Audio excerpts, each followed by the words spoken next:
किसी भी सोसाइटी में रेप एक बड़ा ही हीनियस क्राइम है और मैक्सिमम सोसाइटीज़ में इसके बारे में ओपनली बात भी नहीं होती है। एक दो केसेस आते हैं, लोग उसके बारे में बात करते हैं और फिर रह जाते हैं।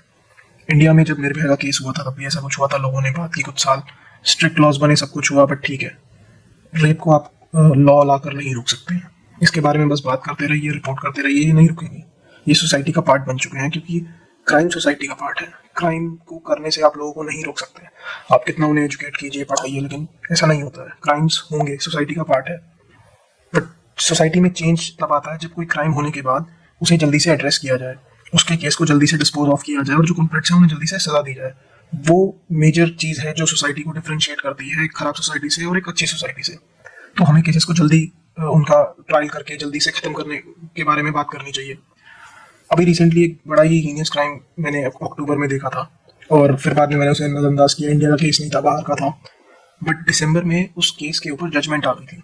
तो मैंने सोचा यार इसके बारे में बात करनी चाहिए, क्योंकि मैंने उस केस को फिर पढ़ा और फिर मुझे लगा कि अभी तो मैंने इसके बारे में पढ़ा था, अभी अक्टूबर में सामने आया और 3-4 महीने में इसके ऊपर जजमेंट आ गई। तो इतनी स्पीडी तरीके से कैसे ये केस चला। ये केस फ्रांस का था, शायद कुछ लोगों ने सुना हो, बट मैक्सिमम लोगों ने इसके बारे में नहीं सुना होगा क्योंकि ये फ्रांस से रिलेटेड है, इंडिया का केस नहीं है और इंडियन मीडिया ने इसको ज़्यादा रिपोर्ट भी नहीं किया। अब इसमें ये चीज़ है कि इंडिया में जब कोई ऐसा इंसिडेंट होता है तो वर्ल्ड ओवर कवरेज होती है और सडनली इंडिया को रेप कैपिटल डिक्लेयर कर दिया जाता है, लेकिन हमारे मीडिया हाउसेज इसको इतना, बाहर की कंट्रीज के रेप केसेस को इतना डिस्कस नहीं करते हैं। तो इंडिया को भी इनको कवर करना चाहिए, किसी को नेम शेम करने के लिए नहीं, बट बताने के लिए कि बाहर की कंट्रीज में भी ऐसा होता है, पढ़ी लिखी सोसाइटीज़ में भी ये सब चीज़ें होती हैं, लेकिन उनको जल्दी से डिस्पोज ऑफ किया जाता है, जल्दी से उनको खत्म किया जाता है, केसेस को कोर्ट में लंबे लंबे सालों तक नहीं रखा जाता। इस केस में विक्टिम का नाम था जिसेल पेलेको, जिनका 10 सालों से रेप हो रहा था और उन्हें पता ही नहीं था कि उनके साथ क्या हो रहा है। तो उसके रिगार्डिंग ये आज की वीडियो है कि कैसे सब हुआ, क्या लीगैलिटीज़ हैं इंडिया में और फ्रांस में, तो उसके रिगार्डिंग मैं ये वीडियो बनाना चाहता हूँ। 12 सितंबर 2020 डोमिनिक नाम के एक आदमी को एक सुपरमार्केट से पुलिस अरेस्ट करती है। जब डोमिनिक अपने फ़ोन से कुछ पिक्चर्स क्लिक करने की कोशिश कर रहा था कुछ लड़कियों को ऑब्स्कर्ट करके, तो वहाँ के स्टोर मैनेजर ने कंप्लेंट की और उसे अरेस्ट कर लिया। अरेस्ट करने के बाद डोमिनिक के फ़ोन को सीज किया, उसके घर पे पुलिस ने थोड़ी तलाशी ली और उसके घर से 2 मोबाइल फ़ोन्स, लैपटॉप और कुछ डिजिटल इक्विपमेंट्स पुलिस ने वहाँ से सीज किए और इन्वेस्टिगेशन पेंडिंग रहते हुए वहाँ उसे बड़ी इजीली बेल मिल गई। अब यहाँ पे इंडिया में थोड़ा स्ट्रिक्ट है बेल का लॉ, स्पेशली रेप मर्डर के केसेस में बहुत स्ट्रिक्ट है, बेल इजीली नहीं मिलती है, बट बाहर की कंट्रीज में बहुत इजीली बेल मिल जाती है क्योंकि यहाँ पे अंडर ट्रायल है और अंडर ट्रायल का जो लॉ है वो इंडिया में भी सेम है, बाहर भी सेम है कि अंडर ट्रायल का जो लॉ है वहाँ पे वो ये है कि you are innocent until proven guilty. अब इंडिया में भी यही प्रिंसिपल फॉलो होता है, लेकिन फिर भी यहाँ बेल लेना बड़ा मुश्किल होता है, लेकिन बाहर की कंट्रीज में बेल बड़ी इजीली मिल जाती है।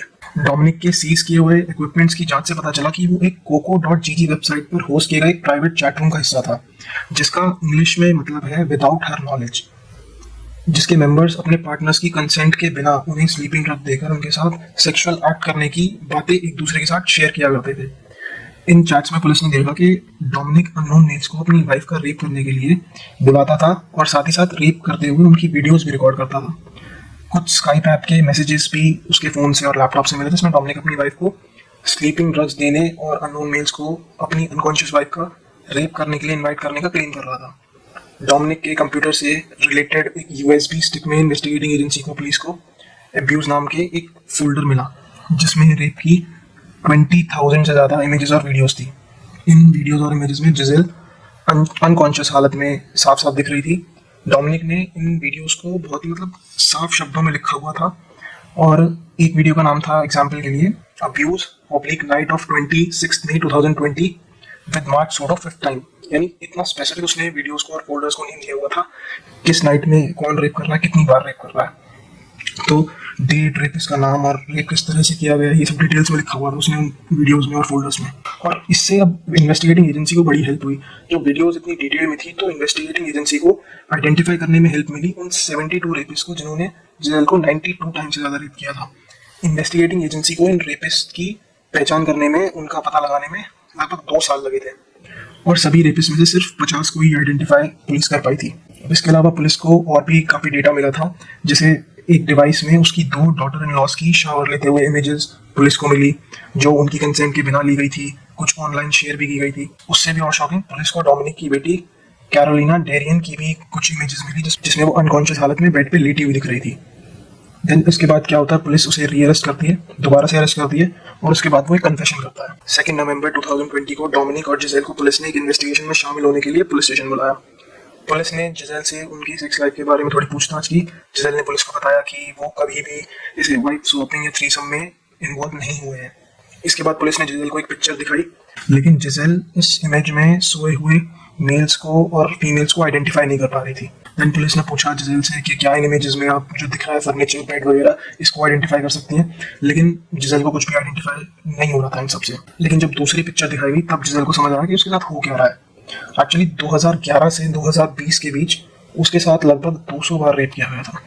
ये पता चलने के बाद जिजेल बिल्कुल शॉक में चली गई थी। इसके बाद पुलिस ने इसी दिन यानी 2 नवंबर 2020 को डोमिनिक को फिर से अरेस्ट किया और उस पर एग्रीवेटेड रेप, ड्रगिंग एंड कई सेक्सुअल अब्यूजेस के चार्जेस लगाए। डोमिनिक पर अपनी वाइफ, अपनी डॉटर और 2 डॉटर इन लॉज की प्राइवेट इमेजेस को बिना कंसेंट के रिकॉर्ड करने और शेयर करने के लिए उनकी प्राइवेसी को वायलेट करने के चार्जेस भी लगाए। अब कन्फेशन में डोमिनिक ने बताया कि वो क्या रूल्स रेगुलेशंस बनाता था उन रेपिस्ट के लिए अपनी वाइफ का रेप कराने के लिए। डोमिनिक चाहता था कि उसकी वाइफ को इस सब के बारे में कभी भी पता ना चले, इसलिए उसने इन स्ट्रेंजर्स के लिए बहुत से स्ट्रिक्ट रूल्स बनाए हुए थे। फॉर एग्जाम्पल, डोमिनिक ने इन सभी रेपिस्ट को अपनी कार घर से दूर पार्क करने के लिए कहा था ताकि नेबर्स को कभी पता ना चले, नजर ना पड़े।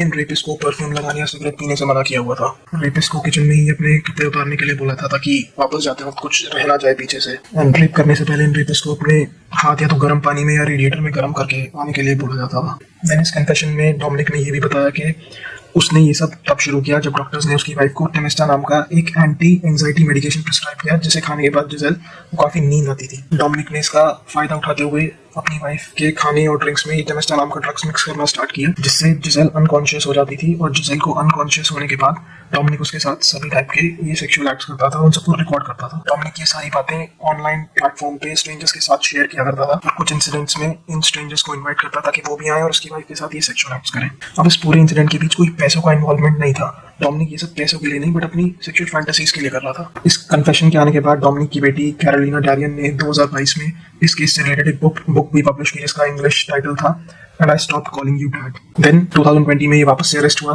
देन 19 जून 2023 को एविग्नॉन जुडिशियल कोर्ट के ग्वेनेवला जर्नॉट नाम के एक इन्वेस्टिगेटिंग जज ने रेप के लिए 51 एक्यूज के अगेंस्ट फॉर्मल एक्यूजेशन लगाते हुए 370 पेजेस की एक रिपोर्ट पब्लिश की।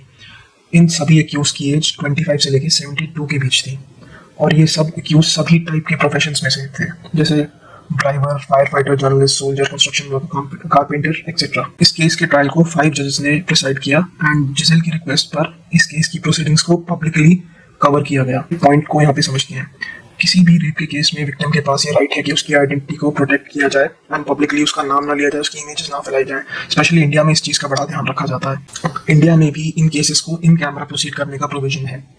अब इन कैमरा प्रोसीडिंग्स का ये मतलब नहीं होता कि केस को कैमरे में रिकॉर्ड किया जाता है। इन कैमरा प्रोसीडिंग्स का मतलब सिंपली होता है कि जब इस केस का नाम आएगा तब बाकी सभी लोगों को कोर्टरूम से बाहर कर दिया जाता है एंड केवल इस केस से रिलेटेड लोगों को कोर्टरूम में रहने दिया जाता है एंड ताकि किसी और को ना पता चले किसी की भी आइडेंटिटी इस केस से रिलेटेड। बट इस केस में जिजेल ने चूज किया अपने केस को पब्लिकली कवर करने का, just to make a statement कि ऐसे केसेस में शेम को ट्रांसफर करना जरूरी है from the victim to the rapist. Then 2 सितंबर 2024 को इस केस का ट्रायल स्टार्ट होता है एंड फाइनली 19 दिसंबर 2024 को इस केस का ट्रायल ओवर हो चुका है और इस केस में 19 दिसंबर को जजमेंट भी डिलीवर हो चुकी है।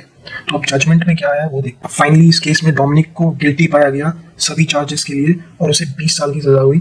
जो रिमेनिंग 50 एक्यूज थे उन्हें भी गिल्टी पाया गया। उनमें से 2 को एग्रीवेटेड सेक्सुअल असॉल्ट के लिए 3 साल की सजा हुई, 2 को अटेम्प्टेड रेप के लिए विद एग्रीवेटिंग फैक्टर्स और 5 साल और 6 साल की सजा हुई। बाकी सबको एग्रीवेटेड रेप के लिए 15 साल की सजा हुई।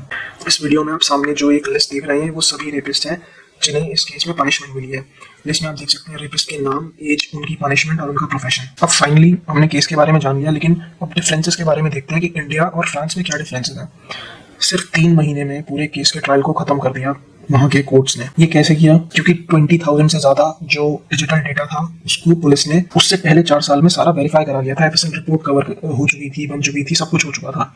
अब इंडिया में थोड़ा अलग होता है। इंडिया में चार्जशीट जब पुलिस फाइल करती है उसके साथ पुलिस को एफएसएल रिपोर्ट भी देनी पड़ती है, लेकिन कई केसेस में, मैक्सिमम केसेस में इनफैक्ट पुलिस एफएसएल रिपोर्ट देती नहीं है सालों तक, क्योंकि इंडिया में इंफ्रास्ट्रक्चर ठीक नहीं है। एफएसएल रिपोर्ट सालों तक प्रिपेयर नहीं होती है चार्जशीट फाइल होने के बाद भी। तो जब तक एफएसएल रिपोर्ट फाइल नहीं होगी तब तक जो एक्यूज के एडवोकेट्स हैं वो चार्ज पे आर्ग्यू नहीं करेंगे। चार्ज पे जब तक आर्ग्यू नहीं होगा तब तक चार्ज सेटल नहीं होंगे कि किस एक्यूज के अगेंस्ट कौन सा चार्ज लगाया, यानी कौन सा सेक्शन लगाया गया है। तो इस सब की वजह से ये जो ट्रायल है वो काफी लंबा हो जाता है। इंडिया में 3 साल लगे वहाँ पे पुलिस को सारे एफएसएल रिपोर्ट कवर करने में, 20,000 जो डेटा था, वीडियोस इमेजेस थी, सबको वेरीफाई करने में, उनकी रिपोर्ट तैयार करने में। देन फाइनली जब ट्रायल शुरू हुआ वो 3 महीने में कंप्लीट हो गया। अब इंडिया में ट्रायल के बाद भी सालों लगते हैं। ट्रायल स्टार्ट कब होता है? जब चार्जेस फ्रेम हो जाती है एंड एविडेंस स्टार्ट हो जाता है। एविडेंस में जो सबसे पहले प्रोसिक्यूशन होता है, उनके विटनेसेस सामने आते हैं। विटनेसेस में जो विक्टिम है, विक्टिम से जुड़े हुए लोग हैं और जो जिसने भी सारी इन्वेस्टिगेशन की है, सारे पुलिस ऑफिसर, सब कुछ, उनका cross examination and cross examination होता है। देन जो अक्यूज्ड है, डिफेंडेंट है, उनका क्रॉस एग्जामिनेशन होता है। देन फाइनल आर्ग्यूमेंट्स होता है एंड उसके बाद जजमेंट आती है। अब एक चीज यहाँ नोट करेंगे, 50 अक्यूज थे इस केस में। सिर्फ 3 महीने में सभी का क्रॉस एग्जामिनेशन हो गया था। उनसे भी पहले जो प्रोसिक्यूशन साइड है उसमें सभी का क्रॉस एग्जामिनेशन हुआ था, क्योंकि एक टाइम लिमिट सेट कर दी जाती है कि इतने महीने में हमें सब खत्म करना है। तो वहाँ पे जो हियरिंग्स चलती हैं वो डेली बेसिस पे चलती है। एडवोकेट्स को हर डेट पे प्रिपेयर होकर जाना पड़ता है। अब इंडिया में ट्रायल में इसीलिए टाइम लगता है, क्रॉस एग्जामिनेशंस में इसीलिए टाइम लगता है, क्योंकि वो टाइम लिमिट डिसाइड नहीं की जाती है कि इतने दिन में इतने अक्यूज का या इतने प्रोसिक्यूशन विटनेस का क्रॉस एग्जामिनेशन हो जाना चाहिए। ये सब डिसाइड नहीं हो पाता, इसीलिए जो केस है वो इतना लंबा चला जाता है। अगर इंडिया में वो टाइम लिमिट सेट कर दी जाए तो बहुत अच्छा होगा। इनफैक्ट केसेस का जो टाइमलाइन है, जो एज है, वो बहुत कम हो जाएगी, बहुत जल्दी केसेस डिसाइड होंगे। बट ये सब डिपेंड करता है इंफ्रास्ट्रक्चर पे। इंडिया में आज भी दिल्ली के बाहर और बड़ी सिटीज के बाहर जो एविडेंस है वो हाथ से लिखा जाता है पेजेस पे। तो इस वजह से आप अगर 50 एक्यूज का क्रॉस एग्जामिनेशन कर रहे हो, आप कितने लोग एम्प्लॉय करोगे उसको हाथ से लिखने में, क्रॉस एग्जामिनेशन को। तो यहाँ सारा इंफ्रास्ट्रक्चर ना होने की वजह से इंडिया का जो केसेस है वो इतना डिले होते हैं। लेकिन अभी आरजी का रेप एंड मर्डर केस में लगभग 1 महीने में जजमेंट आ जाएगी। तो कुछ महीने पहले ये केस हुआ था और 4 महीने के अंदर इसमें जजमेंट आ गई, क्योंकि एक हाई प्रोफाइल और एक मीडिया ट्रायल बन गया था। हर दिन इसकी रिपोर्टिंग हो रही है, सभी को इसके ऊपर ध्यान देना पड़ रहा है, तो इसलिए 4 महीने में कंप्लीट कर दिया था। तो ऐसे ही अगर सारे केसेस का हो और इंफ्रास्ट्रक्चर इंप्रूव कर दिया जाए तो बाकी सारे केसेस को भी जल्दी से कवर अप किया जा सकता है। एंड होपफुली अगर इंडिया में इंफ्रास्ट्रक्चर इंप्रूव होता है तो सभी केसेस को जल्दी से खत्म किया जा सकता है, जो बैकलॉग है वो जल्दी कवर अप किया जा सकता है। एंड आई होप कि जल्दी हो।